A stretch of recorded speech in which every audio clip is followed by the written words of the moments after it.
La la la la la la la.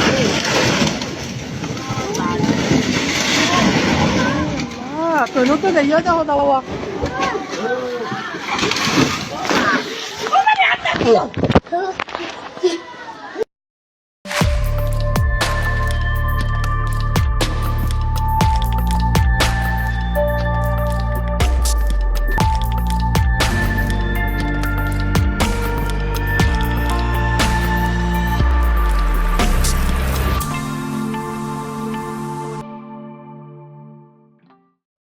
যে ভিডিওটা দেখলেন প্রথমে, এটা বাঁশখালীর ঘটনা।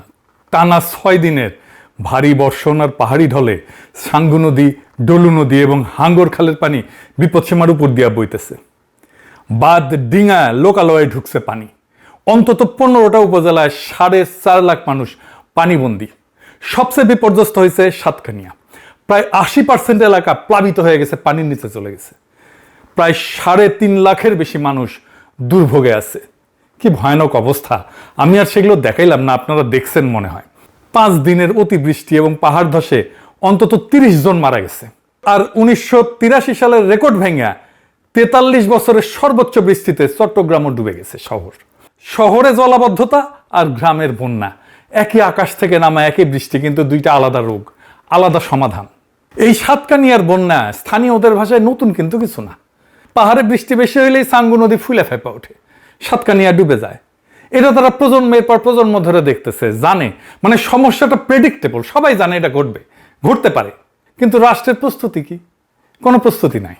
ঘটনা ঘটলে ব্যবস্থা নেয়, সেনা নামে, আগে কিছু করা হয় না। আজকের এপিসোড চট্টগ্রামের নগরডোবা নিয়ে, এটা নিয়ে আগে আলাপ করে নিই, কারণ দুইটা জিনিস আলাদা, দুইটা সমাধান আলাদা। চট্টগ্রাম নগরটা আমাদের বুঝে দেখা দরকার। চট্টগ্রাম ডোবে, বারবার ডোবে। চট্টগ্রাম আমাদের দেশের সবচেয়ে সুন্দর মহানগর, আমাদের বাণিজ্যিক রাজধানী, আমাদের জন্য গুরুত্ব ঢাকার পরেই চট্টগ্রামের। আমাদের কালচারাল ক্যাপিটালও চট্টগ্রাম, আমাদের ইকোনমির হৃৎপিণ্ড। এই চট্টগ্রাম আর চট্টগ্রামের কি অবস্থা দেখেন। এই জলাবদ্ধতার সমস্যা তো একদিনে শুরু হয় নাই, এটা বিকট আকার ধারণ করছে 2002 সাল থেকে। চট্টগ্রামের স্থানীয় এই সংবাদটা দেখেন, 2022 সালে প্রকাশিত। এডিটর সাহেব তারিখটা দেখান। তারা বলতেছে এই সমস্যা 2 দশকে প্রকট আকার ধারণ করেছে। সবচেয়ে গুরুত্বপূর্ণ শিরোনামটা আছে টাইটেলেই। এডিটর সাহেব একটা হাইলাইট করে দেন। চট্টগ্রাম উন্নয়ন কর্তৃপক্ষ জানেই না এই সমস্যা কেন হইতেছে। কি অবস্থা, আজব কাণ্ড। আসেন এটা বুঝে দেখি যে আসল সমস্যাটা কোথায়। 2006 সালে আমি বাংলাদেশে যে কোম্পানিতে কাজ করতাম আর কি, ওই সময় নতুন জয়েন করছি, 1 মাসও হয় নাই। রাতে চট্টগ্রামের ম্যানেজার ফোন দিল, গভীর রাতে, কান্না কান্না স্বরে কইতেছে, স্যার বৃষ্টিতে আমাদের ডিপো ডুবে গেছে, সব ওষুধ পানির তলে, আমরা কিছু করতে পারতেছি না। বুঝতে না বুঝতেই বন্যার মতো পানি এসে সব ডুবাই ফেলছে। কয়েক কোটি টাকার ওষুধ পানির নিচে। পরদিন অফিসে যায় খোঁজ নিলাম, বিড়ি গিচ্ছিরি অবস্থা। জিজ্ঞাইলাম, ওইখানে কেন ডিপো নিচ্ছেন আপনারা, পানি ওঠে জানেন না? কইল, স্যার জিন্দেগিতে এই জায়গায় পানি ওঠে নাই, এবারই প্রথম। তার মানে প্রত্যেক বছর নতুন নতুন এলাকায় পানি উঠতেছে। আমার ছোটবেলায় চট্টগ্রামে অনেক সময় ধরে থাকছি। আমার বড় মামা থাকতেন চট্টগ্রামে ইস্পাহানি বিল্ডিংয়ে। স্কুলে যখন ছুটির মৌসুম আসতো, গরমের ছুটি, রোজার ছুটি, তারপরে গরমের ছুটি, রোজার ছুটি, তারপরে এসএসসি পরীক্ষার ছুটি, তখন যাইতাম চট্টগ্রামে। পাশেই বড় বাটালি হিল, ছোট বাটালি হিল, দাপাদাপি করতাম। ইস্পাহানি বিল্ডিংয়ের পিছিয়ে একটা পেঁচানো লোহার সিঁড়ি আছে, এখন আছে কিনা জানি না। নিচতলায় মেজর রফিক থাকতো, মানে আওয়ামী লীগের স্বরাষ্ট্রমন্ত্রী হয়েছিল। আমি এখনো স্বপ্নে মাঝে মাঝে ইস্পাহানি বিল্ডিংয়ের পাশের রাস্তাটা দেখি। আমার খুব ভালো সময় কাটছে। যাই হোক, এটা বললাম বোঝানোর জন্য যে চট্টগ্রাম আমার অনেক আপন আর কাছের জায়গা। তাই আমারও প্রশ্ন, চট্টগ্রাম ডুবে কেন? কেন বারে বারে চট্টগ্রামের নতুন নতুন এলাকা ডুবতেছে? অনেকে বলে খাল ভরাট, দখল, ময়লা, বৃষ্টি বেশি। ঠিক আছে, সব সত্য, কিন্তু এই উত্তরগুলা একটা জিনিস লুকায় রাখে। এগুলো লক্ষণ, রোগ না। কারণ এই একই শহরে 10,500 কোটি টাকা ঢালা হয়েছে গত 10 বছরে। খাল খোঁড়া হয়েছে, গেট বসানো হয়েছে, বিদেশি কনসালটেন্ট আসছে, মাস্টার প্ল্যান হয়েছে, কাম হয়েছে লবডঙ্কা। এরপরে এক পশলা বৃষ্টি হয়, মুরাদপুর বেঁচে যায়। তাহলে সমস্যাটা তো টাকার না, বুদ্ধিরও না। এত ইঞ্জিনিয়ার, এত পরিকল্পনাবিদ আছে, তাহলে সমস্যাটা কি? সমস্যার সমাধান করতে পারে না কেন? চট্টগ্রাম ডুবে কারণ রাষ্ট্র নিজেই শহরটাকে ভালো করে দেখতে পায় না।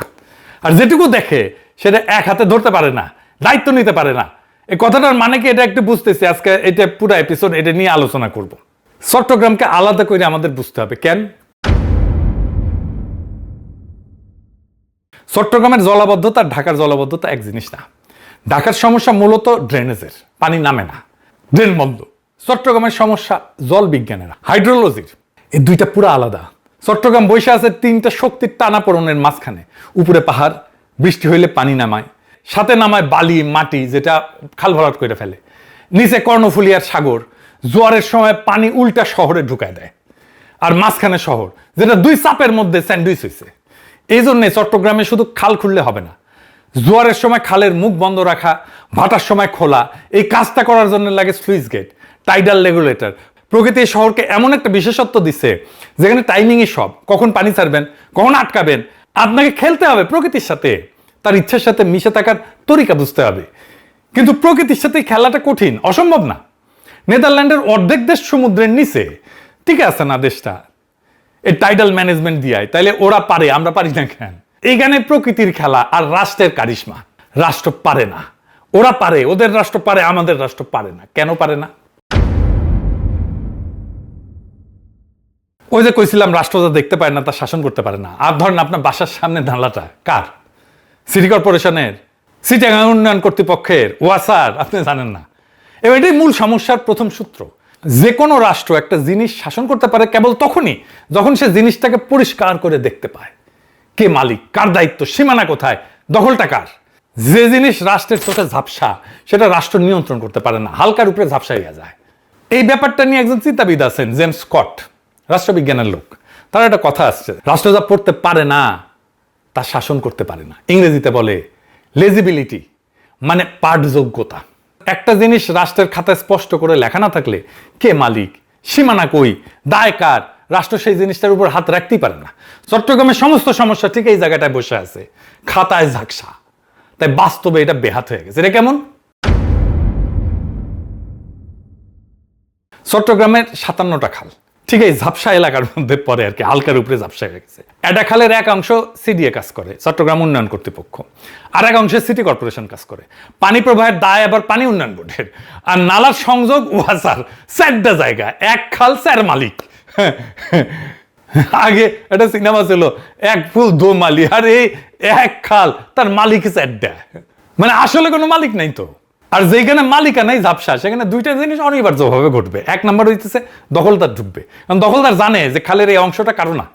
সে জানে তাকে থামানোর দায়িত্ব 4 জনের, মানে আসলে কারো না। চাকতাই খালের এক অংশ সিডিএর, আর এক অংশ সিটি কর্পোরেশনের। পানি প্রবাহের দায় হইতেছে পানি উন্নয়ন বোর্ডের। দখলদার এটা জানে, সে জানে এই জায়গাটা দখল করলে তাকে থামানোর দায়িত্ব একজনের না, 3-4 জনের। আর যেখানে দায়িত্ব একাধিক সেখানে বাস্তবে দায়িত্ব আসলে কারো না। প্রত্যেকে ভাবে ওইটা তো অন্য সংস্থার এলাকা।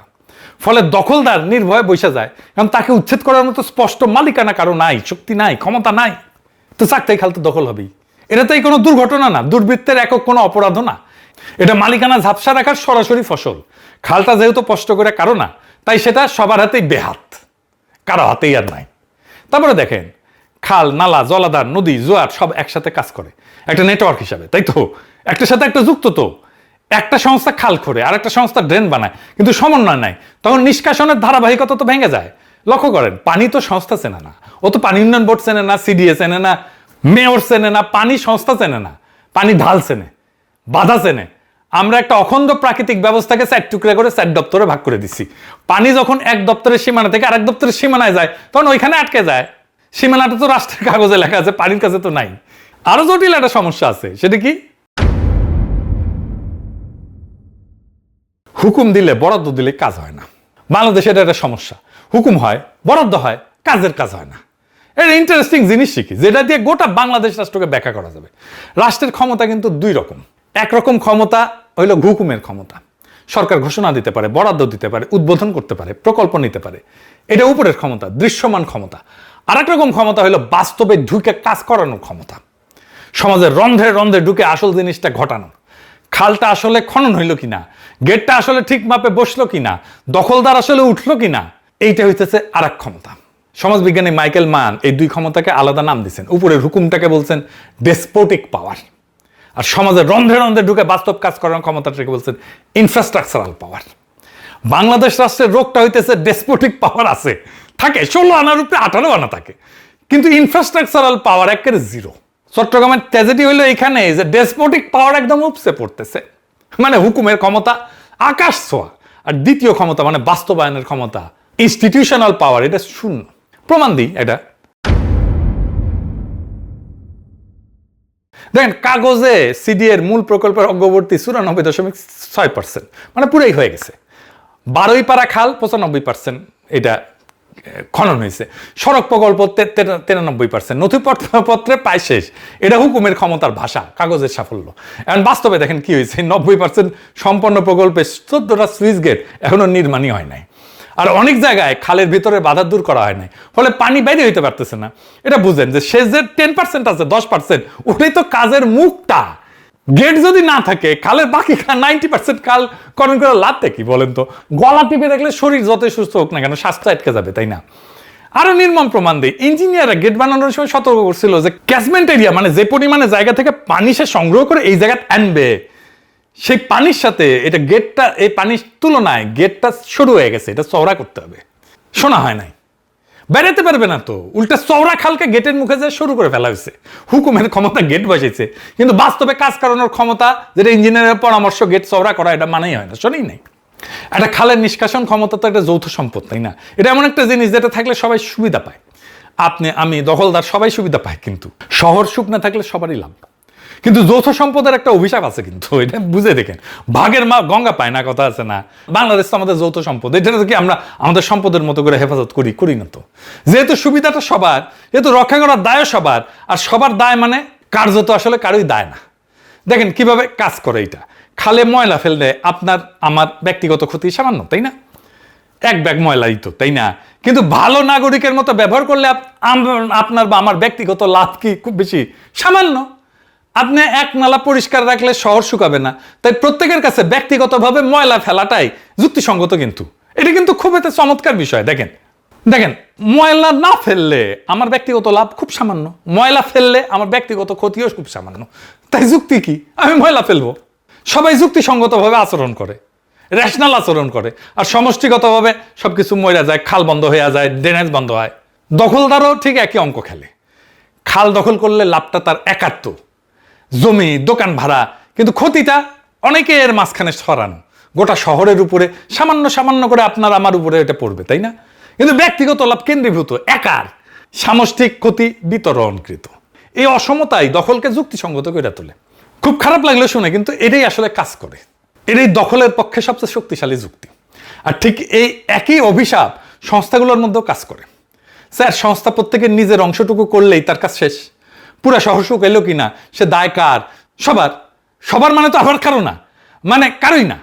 সিডিএ বলবে খাল তো খুঁড়িছি আমি, সিটি কর্পোরেশন বলবে নালা তো পরিষ্কার করেছি আমি, পানি উন্নয়ন বোর্ড বলবে গেট আমার এলাকায় ঠিক আছে। তো প্রত্যেকে সৎ তার কাজের ব্যাপারে, প্রত্যেকের, কেউ ব্যর্থ না, প্রত্যেকে সফল, তবু শহর ডুবে যায়। এটাই যৌথ সম্পদের ট্র্যাজেডি। যেখানে সবাই আলাদাভাবে ঠিক, সেখানে সম্মিলিতভাবে সবাই ভুল। এবং এই সমস্যার একটাই সমাধান আছে, সমাধান সম্ভব, কিন্তু একটাই সমাধান। কি সেটা? এটা হইতেছে বিশ্বাসযোগ্য একক কেন্দ্রীয় নেতৃত্ব, যার হাতে থাকবে নিয়ম বানানোর ক্ষমতা, নিয়ম ভাঙলে শাস্তি দেওয়ার ক্ষমতা, আর সবচেয়ে জরুরি একক দায়িত্ব নেবে সে। যেখানে ব্যর্থ হইলে জবাব একজনকে দিতে হবে, চারজন না। প্রথমে বলছিলাম না যে রাষ্ট্র ঝাপসা জিনিস শাসন করতে পারে না? তাই প্রথম কাজ খালকে রাষ্ট্রের চোখে স্পষ্ট করা। প্রত্যেকটা খাল নালার একক নিঃসন্দেহ মালিকানা নিশ্চিত করতে হবে। কে দায়ী, কার সীমানা, দখলটা কার, কাগজে না মাঠে, এটা চিহ্নিত করতে হবে। ইনস্টিটিউশনাল পাওয়ার গড়ে তোলার কাজটা ঠিকভাবে হয়েছে কিনা সেটা নিশ্চিত করতে হবে। তাই বাকি হয়েছে 14টা গেট, যেটা হয়নি তৈরি, ওটা শেষ করতে হবে। আর গেটের ম্যাপ ক্যাচমেন্টের সাথে যে পরিমাণে জায়গা থেকে পানি আসবে সেটার সাথে মিলায় শোধরানো হইতে হবে, এটা চওড়া করতে হবে, পানি বেরোনোর রাস্তা দিতে হবে। নতুন প্রকল্প নেওয়ার চাইতে পুরানা যে সমস্যা সেটা সমাধান করতে হবে। এই শেষ 10%ই আসল 100% আসলে। এবং প্রকল্পের সাফল্য মাপতে হবে কাগজের অগ্রগতিতে না, বৃষ্টির দিনে শহর শুকনা থাকলো কিনা এটা দেখে। আর কি বলছিলাম না, সবার দায় মানে কারো দায় না। তাই একটা মূল ওষুধ, এক ছাতা, এক কর্তৃপক্ষ, এক দায়। এপ্রিল 2006-এ 19 সদস্যের সমন্বয় কমিটি হয়েছে, সেনাবাহিনীর 34 ইঞ্জিনিয়ারিং ব্রিগেড সহ। কমিটি আর কর্তৃপক্ষ কি এক জিনিস বলেন তো?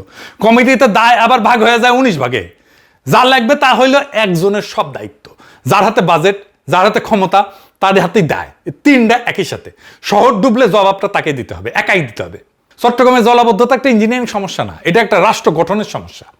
পানি এখানে নিছক পানি না, পানি হইলো একটা আয়না, যেখানে বাংলাদেশ রাষ্ট্রের চেহারাটা ধরা পড়ে। যে রাষ্ট্র ঘোষণা দিতে পারে কিন্তু কার্যকর করতে পারে না, বরাদ্দ দিতে পারে কিন্তু সমন্বয় করতে পারে না, দেখতে পারে একটা অংশ কিন্তু ধরতে পারে না গোটাটা। চট্টগ্রাম জলাবদ্ধতা ঠিক করা সম্ভব? এখন প্রশ্ন করতে পারেন কয়দিনে ঠিক হবে? এই প্রশ্নটা আগে জিজ্ঞেস করেন।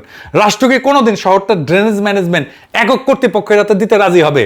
যেদিন একজন দায়িত্ব নেবে, বাজেট ক্ষমতার দায় তিনটা যখন এক হাতে, সেদিন থেকে 2 থেকে 3 বছর এই সমস্যার সমাধান হয়ে যাবে একবারে পুরাপুরি। তার আগে না, 200 বছরেও না। আপনি যত হাজার কোটি টাকা ঢালেন না কেন, লাখ কোটি টাকা ঢালেন না কেন, হবে না এটা। চট্টগ্রামবাসী আওয়াজ তোলেন, এক ড্রেনেজ কর্তৃপক্ষের হাতে চট্টগ্রামের জলাবদ্ধতার সমস্যার সমাধানের দায়িত্ব দিতে হবে। তাহলেই চট্টগ্রামবাসী এই জলাবদ্ধতার সমস্যা থেকে মুক্তি পাবে। ইনকিলাব জিন্দাবাদ।